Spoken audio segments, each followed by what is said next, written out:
My first guest tonight recently received 2 Golden Globe nominations for his roles in Bandits and The Man Who Wasn't There. Currently, you can see him in the critically acclaimed film Monsters Ball. I just watched this movie just about a week ago, 6 days ago. It's just an amazing film. Please welcome Billy Bob Thornton.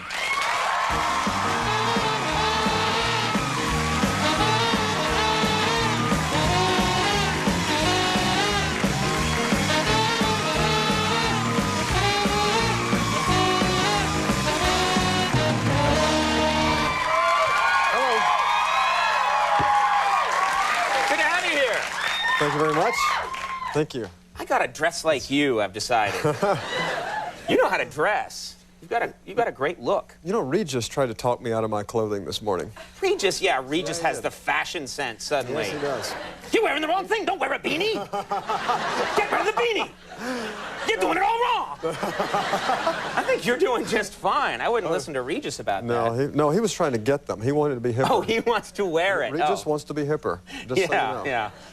Well, I'm sure that'll happen soon. Yeah. How are you? I'm doing great. I'm doing great. Very nice to have you on the show. You were here. It wasn't actually that long ago that you were here. It wasn't long ago. And you said something. You're very quotable. You're always saying things that people quote, interesting things that capture people's imagination. But on our show, you said something that blew me away. You said that you were a big fan of Saved by the Bell, the TV show. And I just thought, that's right. And I was so happy because I secretly had been watching that show for a long time and thought, I can't really be telling people about it. I can't turn it off. If I see it on, I watch it and get disappointed when it's over.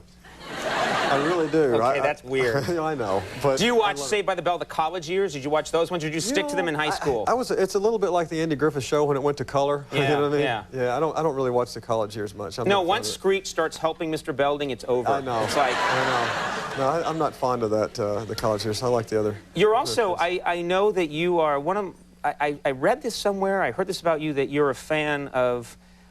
Most people know him as a TV star. And most people, I think, probably because he was on TV, classic TV of the 60s, they can be dismissive of Don Knotts. And we actually have a photo here of Don Knotts, and it's one of my favorite photos of all time. That photo hangs in my office. I know. You're a big fan of Don Knotts. Is that right? You've worked with him. Well, you know, I know him. You know him? Yeah, I haven't worked with him. I've worked with Andy Griffith, but I love Don Knotts, and he's really, I mean, he's a better actor. You respect him as like a great comedic actor. He's a great comedic actor. He created one of the greatest characters ever on the Andy Griffith Show. And I know, like I said, he and Andy both, and I've hung out with them before, and it's just funny to be with like icons like that. We'll be at dinner or something, and it's like I'm there with Andy and Barney talking to each other. You know what I mean? It's just very strange. And you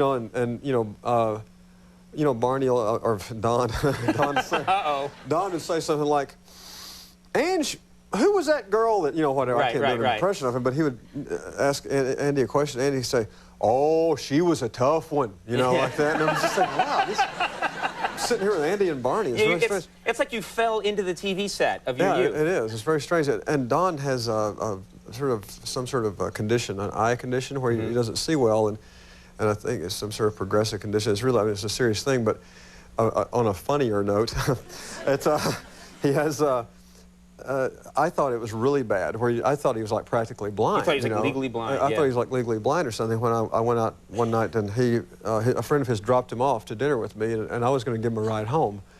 And so I always talk to Don like right here. You know, because I think he can't see. And you know how when, you know, like with people from another country, you think if you talk louder, maybe, or whatever, you know, they'll understand you better.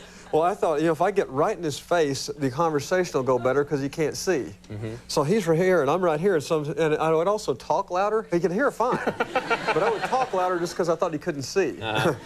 And so I would get here and like just scream at him, you know. So anyway, I sure loved you in the show. It's good talking to you. He's right here, you know. Yeah. And so I go to take him home this one night, and he says, yeah, listen, it's that, see that apartment building just past that 76 station over there on the left? There's that thing. And I realized suddenly that the guy can see.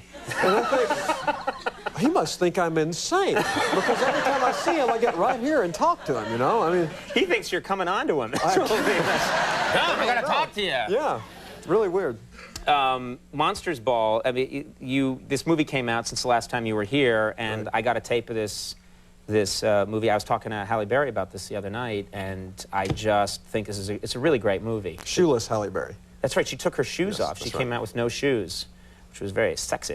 Anyway, and everyone's talking about this movie. It's very powerful, and I know there's one of the things a lot of people are talking about is this sex scene, which is unlike any sex scene I've ever seen in a movie. It's, you know, it's powerful, it's sad, I mean, it's so many things at the same time. It's a great scene. I know you've talked about this a lot, but that just must have been very difficult to do that scene. Well, it's really, I mean, more than being an actual sex scene, it's really so much about desperation, sort of like basic human need and just desperation. It's a very tough scene. Yeah. And it's hard to describe it to people. I think they have to see what's going on. More often you see them in like a European movie than you would an American movie, and it's not a gratuitous thing, and it is difficult to do, but you know, it was handled well, and it's part of a movie that's a very serious movie. It's a very heavy movie, so you know, fortunately, it hasn't been something that people have goofed on. Right, so. right. Well, I know it's tough because I know I did a sex scene once with a big star, which was it's very difficult. It's emotionally draining. You know what I'm talking about. I think you've seen this work before. You know, and you know what I have to say, and you guys, you know, everybody will probably laugh and everything, but. This guy here has done things that you can't imagine in film that people haven't seen. You know? And you know, that's the they don't. Let's just show. I mean, you guys know him just the same way he was talking about Don Knotts. You guys know him as a television star, but this guy's done some stuff in movies. A lot, extensive work in film. I'm just going to show what I think a very powerful sex scene that I did not too long ago. Just enjoy. Younger than springtime are you, softer than starlight are you, warmer than winds of June are the gentle lips you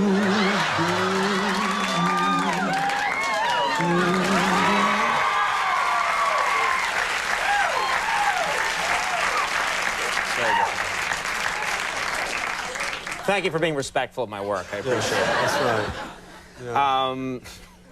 Kidding aside, Monsters Ball, there's so much great stuff in here, but you actually use your phobias from real life in parts of the film. I know that your character in this movie keeps asking for chocolate ice cream with a plastic spoon.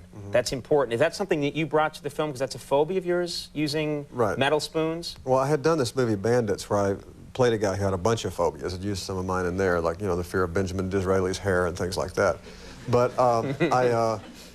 which is real. You have a fear of Benjamin Disraeli's hair, former Prime Minister of England. Yes, it's a very long story. But anyway, this thing in the movie, I mean, which is not, you know, it's a very serious movie, but the critics have sort of like brought up all these things that, you know, like meanings and symbolism for the white spoon and the chocolate ice cream and, you know, all this kind of stuff. And actually all that happened is I have this sort of fear of silverware. And not all silverware. Is it the silverware hitting your teeth, or is it just silverware and spooks you? No, it's that I'm afraid of it. It's like I'm not afraid of silverware if it's from like J.C. Penney. Or Sears. I mean, you know, like cheap silverware I'm fine with.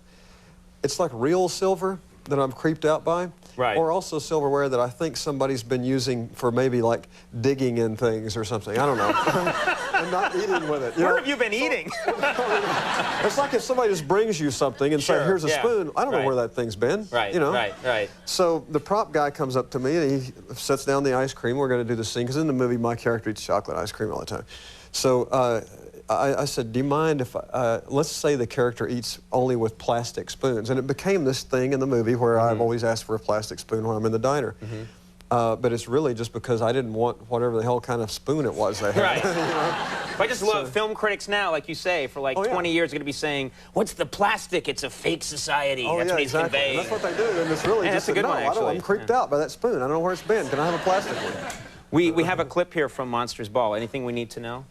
I think this is the clip where my father is this horrible racist guy played by Peter Boyle, and the woman that I've sort of fallen in love with is a black woman played by Halle Berry, and she has come to my house to bring me a gift, and she's met my father. I wasn't there, and I come home in the meantime. I've gone to get gas for the lawnmower, and I'm on the way back, and she's leaving, and I already know kind of that she must have been in there with my dad, and I'm sure he's not said very nice things. Let's just show the Monsters ball clip right now. Hey, Letitia, hang on. Where you going? Hey, where you going? What happened? I met your daddy. Listen, let's get out and Get talk off to me. me. Get your Let hands it too off late. me. You can't do Get that. your- You at least got to give me a chance. Whatever he It did. don't matter a whole lot, do it. Please, give me a chance to Matter. talk to you. If Get that's off what you me. do, you just Yeah, go. get your way out of here.